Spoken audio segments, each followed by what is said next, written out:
Hi friends, please remember these 5 tips to pass the ACCA exams. Number 1, master all the concepts. Now, आप कोई भी paper लिखो, कोई भी पेपर, अगर आपको कॉन्सेप्ट्स ही नहीं आते हैं तो बाकी बातों का कोई मतलब नहीं है। बहुत ज़रूरी है कि बिफोर एनी पेपर उसके अंदर के सारे कॉन्सेप्ट्स आप अच्छे से तैयारी करो। कॉन्सेप्ट्स मतलब क्या मैम? आपको लग रहा है कि मैं स्टडी टेक्स्ट पे जाकर उसके कॉन्सेप्ट्स बार बार पढ़ने की बात कर रही हूँ? जी नहीं, I am sorry. Study text से आप कॉन्सेप्ट्स पढ़ के एग्जाम किट पे जब प्रैक्टिस करोगे ना तो आप कॉन्सेप्ट्स को मास्टर कर पाओगे। सिर्फ एक ही चीज को बार बार पढ़ने से उसको मास्टर करना नहीं बोलते। You have to study from the study text and go to the exam kit, solve a number of questions to get a good hold on the concepts. Number 2, attempt all the questions. Now what do I mean by this? 100 mark का paper है ये और आप 100 mark की ही तैयारी कर रहे हो, लेकिन जब आप पेपर देने जाते हो, मैंने कितने बच्चों को ऐसे बोलते सुना, मैम MCQ मार्क करना रह गया, भूल गया, लास्ट में करने वाला था, रह गया।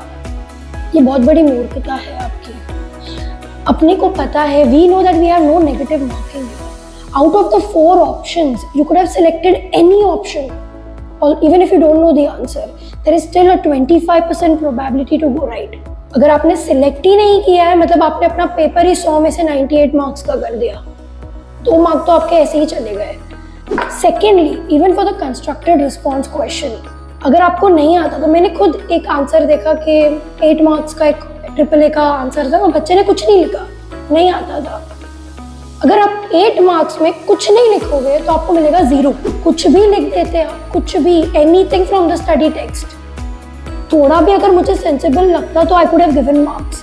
अगर मुझे देना है तो भी मैं कैसे दूं अगर लिखा ही नहीं है आपने तो। इसलिए मेक श्योर MCQs आपको आए नहीं आए, नेगेटिव मार्किंग नहीं है, please mark any answer. You still have 25% chance of getting right. मैंने पहले भी बोला है। Number 2, constructed response. Text book से जो भी कॉन्सेप्ट आपको रिलेटेबल लगे, रेलेवेंट लगे, लिख दो, दैट्स फाइन। उनको अगर मार्क्स देना होगा तो वो देंगे, नहीं लिखोगे तो पक्का 0 ही मिलेगा। Point number 3, solve mock papers. 1 week prior to the final exam, make sure that you are solving at least 2 to 3 mocks. The mocks will tell you where you stand.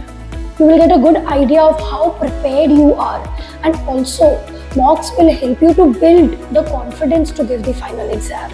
So please solve 2 to 3 mocks before your final exam. Point number 4, use Excel to perform all the calculations. Now this is a key tip. मैंने अब देखा कि हम लोग के India में बच्चों की आदत होती है ना, कैलकुलेशन कैलकुलेटर पे करके फिर डालते हैं। अरे आपको पूरा एक्सेल दिया हुआ है, सिर्फ थोड़ा आदत बना दो एक्सेल पे कैलकुलेशंस करने का। Trust me, it is going to save hell lot of time. आप इतना नंबर्स वहाँ कैलसी पे पंच करके फिर यहाँ लिखोगे, यहाँ ब्रैकेट में वर्किंग दिखाओगे, एक्सेल एक सेकंड में कर देगा। जब आपको इतना बड़ा एडवांटेज है, एक्सेल पे आप सम पूरा सॉल्व कर सकते हो, तो कैलसी का फेस देखने की जरूरत नहीं है। ट्राई अवॉइड, बोलूँगी completely avoid the use of calculator so far as possible. जितने सम्स हो पूरा एक्सेल पे ही आप ट्राई करोगे, सॉल्व करोगे। Point number 5, time management. अब आपको लगता है कि मैम ये तो सब बोलते हैं कि टाइम मैनेज करना है पेपर में, बात तो सही है। आप सेक्शन A को इतना टाइम देंगे, B को इतना देंगे, there is a section C, उसको भी टाइम एलोकेशन तो आई अज्यूम आप पेपर में करके ही जाएंगे। बट उसके अलावा if you know all the concepts, if you have practiced exam kit, if you have given mock papers, if you are used to solving the sum on Excel, it will also lead to better time management. ये सारी चीजें eventually आपका paper में time manage करने में help करेगी। So all the 5 points are equally important. So friends, please remember these steps before you give your final exam. All the best.